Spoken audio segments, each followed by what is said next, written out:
дорогие костюмы, атмосфера радости, улыбки и веселья. Все это царит на выступлениях концерта «На встречу звездам». В этот день ребята завораживают своими невероятными движениями. Веселье у зрителей не занимать, ведь на сцене выступает образцовый хореографический ансамбль «Веселинка». Они исполняют всеми известные номера.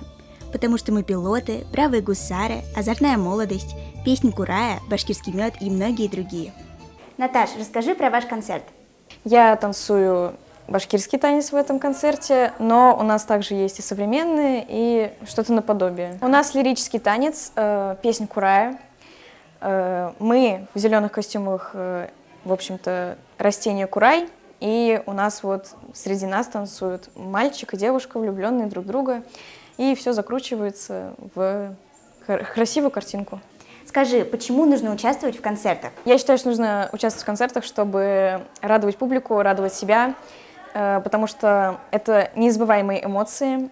Совсем недавно ансамбль «Веселинка» отметил свой 30-летний юбилей. За все годы своей работы он завоевал множество наград, в том числе и международного уровня. Сейчас коллектив насчитывает около 160 танцоров самых разных возрастов. Аделин, расскажи про ваш номер. Наш номер называется «Калинка», он русский народный, он такой веселый, манера у него веселая, все танцуют, делают трюки, мы максимально эмоционально пытаемся донести до зала, что это танец такой русский, народный, что весь народ русский, они, как правило, веселый народ. Скажи, чем хороша народная хореография?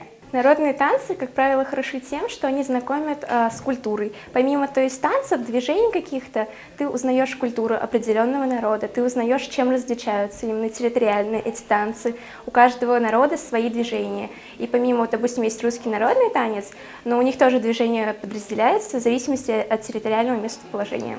Концерт проходит в Уфимском городском дворце имени Владимира Михайловича Комарова. Здесь танцоры выступают уже не раз, но все равно переживают и волнуются, как в первый. Ребята, словно настоящие звезды, сверкают на сцене, наслаждаясь восторженными вздохами и аплодисментами. И не зря, ведь за их спинами долгие часы тренировок и напряженной работы. Пожелаем им удачи. Кристина Айдарова, Рамазан Мусин. Специально для Горы новостей.